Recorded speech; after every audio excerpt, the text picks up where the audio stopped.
विधानसभा चुनाव में लोक जनशक्ति पार्टी रामविलास एनडीए गठबंधन के तहत हम लोग चुनाव लड़ने जा रहे हैं। कल भारतीय जनता पार्टी की तरफ से औपचारिक ये जानकारी साझा की गई थी कि देवली की सीट लोक जनशक्ति पार्टी रामविलास को दी गई है। मुझे खुशी है इस बात की कि देवली की सीट पर लोक जनशक्ति पार्टी ने एक ऐसे प्रत्याशी को लड़ाने का फैसला किया है जिन्होंने निरंतरता में समाज अपने क्षेत्र के लोगों के बीच बिना किसी लालच के, बिना किसी चाहत के, निरंतरता में लंबे समय से इन्होंने कार्य करने का काम किया। दीपक तंवर जी आज से नहीं दशकों से मेरे परिवार, मेरे नेता आदरणीय रामविलास पासवान जी के विचारों, सिद्धांतों के साथ ये जुड़े रहे हैं और ये इच्छा न सिर्फ मेरी बल्कि मेरे नेता आदरणीय रामविलास पासवान जी की भी थी कि इनमें वो काबिलियत है, एक जनप्रतिनिधि के रूप में समाज की, क्षेत्र के लोगों की सेवा करने की भावना है इनमें और इनको जरूर मौका मिलना चाहिए। मुझे खुशी है कि आज लंबे समय के बाद इनको वो मौका मिला और उम्मीद ही नहीं पूरा विश्वास है कि गठबंधन के तहत देवली सीट से जो चुनाव लड़ने जा रहे हैं इनकी जीत तो सुनिश्चित है ही, बल्कि मैं मानता हूं कि एक बड़े मार्जिन से ये वहां से जीतेंगे। गठबंधन में तमाम साथियों का स्नेह, प्यार, आशीर्वाद इनको प्राप्त है और लोक जनशक्ति पार्टी रामविलास का हर नेता, हर कार्यकर्ता पूरी मेहनत के साथ न सिर्फ इस बात को सुनिश्चित करेगा कि दीपक जी की जीत वहां से हो, बल्कि एनडीए की हर एक प्रत्याशी की जीत। मैं ये मानता हूं कि जिस तरीके से मौजूदा सरकार के खिलाफ लोगों में आक्रोश है, पूर्व मुख्यमंत्री केजरीवाल जी की नीतियों से, उनके झूठे वादों से जिस तरीके से दिल्ली की जनता लगभग पिछले एक दशक से परेशान है, इस बार दिल्ली की जनता ने मन बना लिया है बदलाव का। प्रधानमंत्री आदरणीय नरेंद्र मोदी जी की सोच वाली सरकार इस बार दिल्ली में बनेगी और मैं मानता हूं कि भारतीय जनता पार्टी के नेतृत्व में एक मजबूत एनडीए की सरकार 8 तारीख को परिणामों के बाद बनने जा रही है। एक तरफ इंडिया गठबंधन बिखर रहा है, दूसरी तरफ एक गठबंधन मजबूत हो रहा है। इंडिया गठबंधन के बिखरने को कैसे देखते हैं आप? भाई, इंडिया अलायंस तो अब रहा ही नहीं ना। उन्हीं के ही नेताओं ने औपचारिक घोषणा कर दी, कई घटक दलों ने भी यहां तक बोल दिया कि भाई लोकसभा तक ही ये अलायंस था और दिल्ली मुझे लगता है एक गठबंधन कैसे पूरी तरीके से बिखर सकता है उसका जीता जागता उदाहरण है।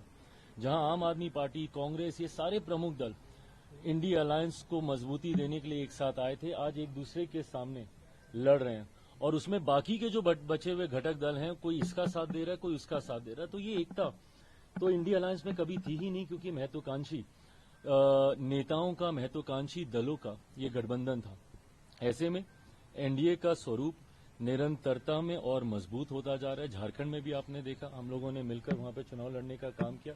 दिल्ली में भी जनता दल यूनाइटेड हो, भारतीय जनता पार्टी हो, लोक जनशक्ति पार्टी रामविलास हो, मिलकर हम लोग चुनाव लड़ रहे हैं और मैं मानता हूं कि जिस तरीके से हरियाणा के परिणाम रहे, महाराष्ट्र के परिणाम रहे, उसी तरीके से एक लैंडस्लाइड विक्ट्री की ओर एनडीए और भारतीय जनता पार्टी बढ़ रही है। की जो रिपोर्ट आई जिसके वजह से सेंसेक्स क्रैश हुआ था, अब वो कंपनी ही जो शट डाउन हो गया, वो फर्म ही शट डाउन हो गया। अब उसके ऊपर अब क्या ही कोई टिप्पणी करेगी वो कंपनी क्यों शट डाउन हुई। बट हाँ, वो कंपनी एक ऐसी कंपनी थी जो रहकर इस तरीके की जानकारियां साझा करती थी जिसकी वजह से शेयर मार्केट काफी ऊपर नीचे जाता था। अब क्या कारण है कि कंपनी बंद हुई, वो कंपनी के लोग ही बता सकते हैं। इमरजेंसी मूवी का पंजाब में बड़ा विरोध हो रहा है रिलीज का, एसजीपीसी समेत तमाम धार्मिक संगठन इसका विरोध कर रहे हैं। पहले भी ये मूवी इसको लेकर आप कैसे देखते हैं इस मामले को? देखिए, मैं मानता हूं कि जब कोई एक कलाकार और पूरी टीम मिलकर अगर एक फिल्म को तैयार करती है, मैं मानता हूं कि पहले उसको देखना चाहिए। बिना देखे विरोध करना, सिर्फ बातें सुनकर कहीं सुनी बातों के आधार पर फैसला ले लेना, कई जगहों पे फिल्म को बैन करने की खबर आ रही है, कहीं पे आक्रोश इसको लेकर। आप देखें, अगर उसके बाद अगर आपको लगता है कि इसमें कुछ सही नहीं है, फिल्म मैंने भी नहीं देखी, पर हाँ मैं ये मानता हूं कि जब कोई फिल्मकार फिल्म बनाता है तो उसको एक बार देखना जरूर चाहिए और उसके बाद अगर आपका कोई ऐतराज है तो जरूर आप अपना आक्रोश सामने रख सकते हैं। बिहार से तेजस्वी यादव प्रगति यात्रा को दुर्गति यात्रा बता रहे हैं, कह रहे हैं कि टायर्ड सीएम है, रिटायर्ड अधिकारियों द्वारा चला रहे हैं। ये लंबे समय से कर रहे हैं। उनको डर इस बात का है कि जिस तरीके से एक विनिंग कॉम्बिनेशन के साथ बिहार में एनडीए आगे बढ़ रहा है, इस बात की घबराहट मेरे छोटे भाई के मन में है और ये स्वाभाविक भी है। अभी जो 4 सीटों पर उपचुनाव हुए, जिसको सेमीफाइनल कहा जा रहा था बिहार के विधानसभा चुनाव से पहले, उन उपचुनाव में 100% स्ट्राइक रेट रहा है एनडीए अलायंस का। एनडीए अलायंस का हर एक प्रत्याशी ने हर एक सीट को जीतने का काम किया, और कुछ तो ऐसी सीटें जो ये लोग अपने पॉकेट की सीट मानते थे, बेलागंज की सीट हो, तरारी की सीट हो, ये वो सीटें थी जो महागठबंधन, इंडिया अलायंस जो भी है, इनके दल सोचते थे कि ये हम लोग कभी हार नहीं सकते। वो सीटें तक हम लोगों ने जीतने का काम किया। तो 5 दलों का ये गठबंधन एक मजबूत गठबंधन है, एक विनिंग अलायंस है ये, और मैं मानता हूं कि इस बार बिहार विधानसभा के चुनाव में अप्रत्याशित जीत हम लोग के गठबंधन की होगी। 225 से ज्यादा सीटें जीतकर बिहार में हम लोग सरकार सर, बनाएंगे। एक सवाल है बीपीएससी को लेकर के। सर बीपीएससी के विरोध में प्रशांत किशोर आमरण अनशन पे बैठे हुए थे, गंगा स्नान करके उन्होंने अनशन को तोड़ा है, और नीतीश कुमार के स्वास्थ्य के ऊपर सवाल उठाया कि नीतीश कुमार सेहतमंद नहीं है, बिहार सरकार को इसके ऊपर एडवाइजरी जारी करनी चाहिए। देखिए, हर किसी की अपनी अपनी बातें रखने का तरीका होता है। बिना प्रशांत जी ने क्या किया और क्यों किया और क्या कह रहे हैं और क्यों कह रहे हैं, बिना उस पर टिप्पणी किए हुए जिस मुद्दे को लेकर वो अनशन पर थे, उस मुद्दे से जरूर मैं भी सहमति रखता हूं। बीपीएससी के छात्रों के साथ कोई अन्याय ना हो, इस बात को सुनिश्चित करने की जिम्मेदारी भी बिहार सरकार की है।